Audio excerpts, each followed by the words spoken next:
ಅವನ ಕೆಪಾಸಿಟಿ ಇದ್ರೆ ಯೋಗ್ಯತೆ ಇದ್ರೆ ನನ್ನ ಮೇಲೆ ಮುಂದಿನ ಚುನಾವಣೆ ಎಲೆಕ್ಷನ್ ನಿಲ್ಲಬೇಕು.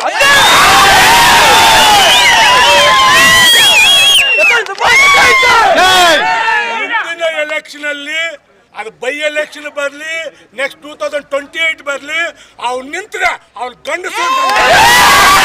ನಿಜವಾಗ್ಲೂ ನನಗಂತೂ ನಿಮ್ಮ ಋಣ ಹೇಗೆ ತೀರ್ಸ್ಕೋಬೇಕು ಅಂತ ಒಂದು ವಾರದಿಂದ ನಿಜವಾಗ್ಲೂ ಯಾಕಂದ್ರೆ ಸಾಮಾನ್ಯವಾಗಿ ಚುನಾವಣಾ ಸಮಯದಲ್ಲಿ ಕೆಲವು ಘಟನೆಗಳಾಗುತ್ತೆ.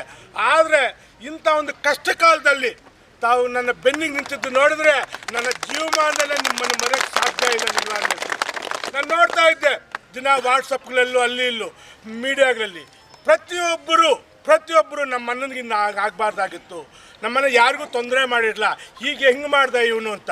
ನಿಜವಾಗಲೂ ನಿಮ್ಮ ಒಂದು ಪೂಜೆ, ನಿಮ್ಮ ಒಂದು ಶಾಪ ವಿರೋಧಿಗಳು ತಟ್ಟಿರುತ್ತೆ. ನಾನು ಒಂದು ಮಾತು ಹೇಳಕ್ಕೆ ಇಷ್ಟಪಡ್ತೀನಿ ವಿರೋಧಿಗಳಿಗೆ. ಆಯ್ತು, ನೀವು ನಂದು ಡಿಸ್ಕ್ವಾಲಿಫೈ ಮಾಡಿದ್ರಿ, ಮೀಡಿಯಾಗಳಲ್ಲಿ ನೋಡ್ತಾ ಇದ್ದೆ, ಬಾಯಿಗೆ ಬಂದಂಗೆ ನೀವು ಮಾತನಾಡ್ತಾ ಇದ್ದೀರ. ನಿಮ್ಗೇನಾದ್ರು ಸತ್ಯ ಇದೆಯಾ ಅದರಲ್ಲಿ? ಏನಾದರೂ ನಿಜಾಂಶ ಇದೆಯಾ ಅದರಲ್ಲಿ? ಸುಬ್ಬಾರೆಡ್ಡಿ ಭ್ರಷ್ಟಾಚಾರ ಯಾವ್ದು ಭ್ರಷ್ಟಾಚಾರ ಮಾಡಿದ್ದೀನಿ? ನಾನು ನಂಬಿರೋ ದೇವರನ್ನು ಹೇಳ್ತೀನಿ, ನಾನು ₹1 ಇಲ್ಲೂ ಭ್ರಷ್ಟಾಚಾರ ಮಾಡಿಲ್ಲ. ನಾನು ಯಾವುದೇ ಒಂದು ಪ್ರೆಸ್ ಮೀಟ್ ಮಾಡಿ ಅವ್ರಿಗೆ ಮಾತನಾಡಲಿ. ಯಾಕಂದರೆ ನಮ್ಮ ಜನ, ನಮ್ಮ ಅಣ್ಣ ತಮ್ಮಂದರು, ನೀವು ನಮ್ಮ ಮನೆಯವ್ರು, ನಿಮ್ಗೆ ಹೇಳ್ಬೇಕಾದ ಕರ್ತವ್ಯ ನಾನು ನಿಮ್ಗೆ ಹೇಳ್ತಾ ಇದ್ದೀನಿ ಅಷ್ಟೇ. ಯಾಕಂದರೆ ಮಾತನಾಡ್ತಾರೆ ಸುಬ್ಬಾರೆಡ್ಡಿ ಯಾವ್ದು ಭ್ರಷ್ಟಾಚಾರ? ಒಂದೇ ಹೇಳಿರ್ತೀನಿ, ಯಾವುದೋ ಒಂದು ಹೋಟೆಲ್ ಟ್ಯಾಕ್ಸ್ ಕಟ್ಟಿಲ್ಲ ಅಂದರೆ ಅದಕ್ಕೆ ತಿಂಗಳು 2% ಬಡ್ಡಿ ಹಾಕ್ತಾರೆ, ವಸೂಲಿ ಮಾಡಿಲ್ಲ, ಬಿಲ್ಡಿಂಗ್ ಹರಾಜು ಹಾಕ್ಕೊಳ್ತಾರೆ. ಅದು ಭ್ರಷ್ಟಾಚಾರಕ್ಕೆ ಸಾಧ್ಯನಾ? ಅವ್ನಿಗೆ ಗೊತ್ತಿಲ್ಲ. ನಾನು ಒಂದು ಮಾತು ಹೇಳ್ತೀನಿ, GST ರೂಲ್ಸ್ ಅವ್ನಿಗೆ ಗೊತ್ತಿಲ್ಲ. ಒಂದು ಪ್ಯಾನ್ಗೆ ಅಂದರೆ ಒಬ್ಬ ಮನುಷ್ಯನಿಗೆ ಒಂದೇ GST ಕೊಡೋದು. ಆ GST ಒಳಗಡೆ ಅವ್ನು ಏನೇ ವ್ಯವಹಾರ ಇದ್ರೂ ಕೆಳಗಡೆ ಬ್ರಾಂಚಸ್ ಅಂತ ಬರುತ್ತೆ. ಅವ್ನು ಬಾಯಿ ಬಂದಂಗೆ ಮಾತನಾಡ್ತಾನೆ. ಸುಬ್ಬಾರೆಡ್ಡಿ ಒಂದು GST ತಗೊಂಡು 10 ಅಂಗಡಿ ನಡೆಸ್ತಾರಂತೆ. ನಾನಿನ್ನು ಬೇರೆ ನನ್ನ ಬಾಯಿ ಬರುತ್ತೆ, ನಾನು ಹೇಳಲ್ಲ ಇವತ್ತು ಬೇರೆ. ಯಾಕಂದರೆ ನನ್ನ ಬಾಯಲ್ಲಿ ಬರಬಾರ್ದು, ಅದನ್ನು ನಾನು ಮಾತಿಲ್ಲ. ನೀವು ನೋಡಿ, ನಾವು ಆವಾಗಲೇ ಮಾಧ್ಯಮದವ್ರಿಗೆ ಹೇಳಿದೆ, ಅವನಿಗೆ ಧೈರ್ಯ ಇದ್ದರೆ ರೆಕಾರ್ಡ್ಸ್ ತೊಗೊಂಡು ಬರೋಕ್ಕೆಲ್ಲ ನಾನು ಬರ್ತೀನಿ. ಅವನ ಭ್ರಷ್ಟಾಚಾರಿನ, ನಾನು ಭ್ರಷ್ಟಾಚಾರಿನ, ಅಲ್ಲೇ ತೀರ್ಮಾನ ಮಾಡೋಣ. ನನಗೆ ಕೋರ್ಟ್ ತೀರ್ಪು ಕೊಡಲಿ, ಯಾವುದು ಕೊಡಲಿ, ನನ್ನ ಆತ್ಮಸಾಕ್ಷಿ ಅಂತ ಒಂದಿದೆ. ನಾನು ತಪ್ಪು ಮಾಡಿದರೆ ಆ ಕ್ಷಣದಲ್ಲೇ ನಾನು ದೂರ ಆಗುವಂಥ ಮನುಷ್ಯ. ನಾನು ಇದನ್ನು ಕಟ್ಕೊಂಡು ಏನೋ ಮಾಡಬೇಕು ಅಂತ ನನಗೆ ಆಸೆ, ನಿಮ್ಮ ಸೇವೆ ಮಾಡಬೇಕು ಅಂತ. MLA ಇದ್ರೂ ಮಾಡ್ತೀನಿ, MLA ಇಲ್ಲ ಅಂದರೂ ಇನ್ನೊಂದು ಅವರು ಅಪಾಯನೆ ಮಾಡ್ತಾರೆ. ಸುಬ್ಬಾರೆಡ್ಡಿ ಅಲ್ಲಿ ಯಾವುದೋ 1.5 ಕೋಟಿ ರೈತರಿಗೆ ಕೊಡಿಸ್ದಂತ. ಇಲ್ಲೇ ಕಸಬಾದವ್ರು ಇದ್ದಾರೆ, ನಾನು ಕೊಡಿಸಿದ ತಪ್ಪ? ಅಲ್ಲಿ ಆ್ಯಕ್ಚುಲಿ ಬೆಲೆ ಇರೋದು ಇವತ್ತು ಮೇನ್ ರೋಡ್ಗೆ 2 ಕೋಟಿ ಇದೆ. ನಾನು 1 ಕೋಟಿ ಕೊಡಿಸಿದ್ದೀನಿ ಸರ್ಕಾರದಲ್ಲಿ. ನಾನೇನೋ ಕೊಡಿಸ್ಲಿಲ್ಲ ಅಂದಿದ್ರೆ MLA ಪಾಪ ರೈತರ ಬಾಯಿಗೆ ಮಣ್ಣಾಗ್ದ ಅಂತಾರೆ. ಕೊಡಿಸಿದ್ರೆ ಭ್ರಷ್ಟಾಚಾರ ಮಾಡ್ತಾರೆ. ಹೆಂಗ್ರಿ ಅಂತ ಅವ್ರ ಹತ್ರ ನಾವು ಎನ್ಗೋದು? ಏನಾದರೂ ಮನುಷ್ಯತ್ವ ಇರಬೇಕಲ್ಲ ರೀ ಮಾತನಾಡೋಕೆ. ಒಬ್ಬ ಮನುಷ್ಯ ಒಂದು ಮಾತನಾಡೋಕ್ಕೆ ಮನುಷ್ಯತ್ವ ಇರಬೇಕು. ತಲೆಯಲ್ಲಿ ಸ್ವಲ್ಪ ಮೆದುಳು ಇಟ್ಕೊಂಡು ಮಾತನಾಡಬೇಕು.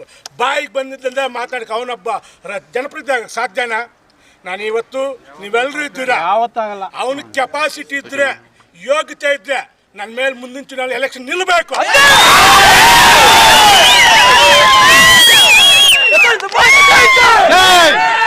ಮುಂದಿನ ಎಲೆಕ್ಷನ್ ಅಲ್ಲಿ ಅದು ಬೈ ಎಲೆಕ್ಷನ್ ಬರಲಿ, ನೆಕ್ಸ್ಟ್ 2028 ಬರಲಿ, ಅವ್ನು ನಿಂತ್ರೆ ಅವ್ನು ಗಂಡಸು.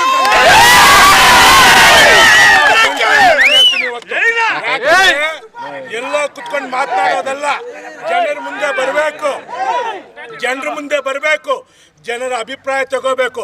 ಅವ್ರ ಆಶೀರ್ವಾದ ಜನಾಭಿಪ್ರಾಯನೇ ಪ್ರಜಾಪ್ರಭುತ್ವದಲ್ಲಿ ಮುಖ್ಯ. ಆ ಜನಾಭಿಪ್ರಾಯ ನಾನು ಹೇಳ್ದೆ ನಿನ್ನೆ ಸುಪ್ರೀಂ ಕೋರ್ಟಲ್ಲಿ.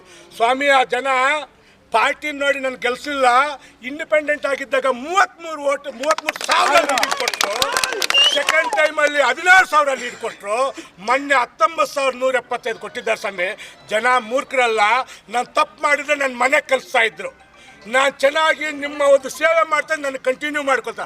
ಇಂಥ ಭ್ರಷ್ಟನಾದ್ರೆ ಒಂದೇ ಸಲ 1 ತಿಂಗಳಿಗೆ ಅವ್ನ ಮನೆಗೆ ಕಲಿಸ್ಬಿಡ್ತಾ ಇದ್ರಿ ನೀವೆಲ್ಲ ಸೇರಿ. ಆ ಕೆಲಸ ನೀವು ಮಾಡ್ತಾ ಇದ್ರಿ. ಆದರೆ ನಾನು ಇವತ್ತು ಹೇಳ್ತೀನಿ, ಒಂದು ಒಳ್ಳೆ ರಾಜಕೀಯ ಮಾಡೋಣ.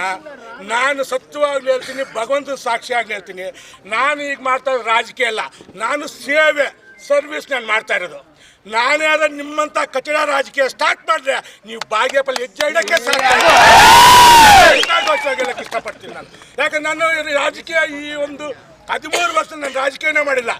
ಸರ್ವಿಸು, ಬಡವರು ಬಂದ ಸಹಾಯ ಮಾಡೋದು, ಕಷ್ಟದ ಬಂದ ಆಫೀಸರ್ಗೆಲ್ಲ ಕೆಲಸ ಮಾಡ್ತಾಯಿದ್ದೆ. ನಾನು ರಾಜಕೀಯ ಅಂತ ಮಾಡಿಲ್ಲ ಇದುವರೆಗೂ. ನೀವಿಂಥ ಕಚಡ ಕೆಲಸಗಳು ಮಾಡ್ತಾರೆ, ನಾನು ಸ್ಟಾರ್ಟ್ ಮಾಡ್ಕೋಬೇಕಾಗುತ್ತೆ. ಆದ್ದರಿಂದ ದಯವಿಟ್ಟು ನಿಮ್ಮ ಲಿಮಿಟ್ಸಲ್ಲಿ ನೀವಿರಿ. ನೀವು ರಾಜಕೀಯ ಮಾಡಿ, ನಂದೇನು ಅಭ್ಯಂತರ ಇಲ್ಲ. ನೀವು ಸರ್ಜಾಪುರದಿಂದ ಅಂತ ಆದರೂ ಬನ್ನಿ, ಇನ್ನೊಂದು ದೇಶದಿಂದ ಆದರೂ ನನಗೇನು ಅಭ್ಯಂತರ ಇಲ್ಲ.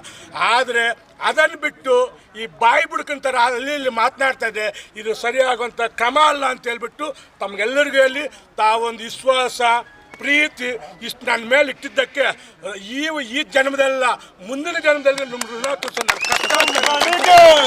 ಏಸಾಕೋಟೆ ಕಾರ್ವೋ ವಾಟರ್ ಪ್ಯೂರಿಫೈರ್ಸ್ ಅಂತ ಹೇಳ್ಬಿಟ್ಟು ಹೋಲ್ಸೇಲ್ ದರದಲ್ಲಿ ಚಿಕ್ಕಬಳ್ಳಾಪುರದಲ್ಲಿ ಪ್ರಪ್ರಥಮ ಬಾರಿಗೆ 5,500ಕ್ಕೆ ವಾಟರ್ ಪ್ಯೂರಿಫೈರ್ ಲಭ್ಯ ಇದೆ. 5,500 ಇಲ್ಲಿ ನಮ್ಮ ಅಂಗಡಿಯಲ್ಲಿ RO UV UF TDS ಖಾಲಿ 5,500 ಬರುತ್ತೆ. ನಮ್ಮ ಅಂಗಡಿಯಲ್ಲಿ ಬನ್ನಿ.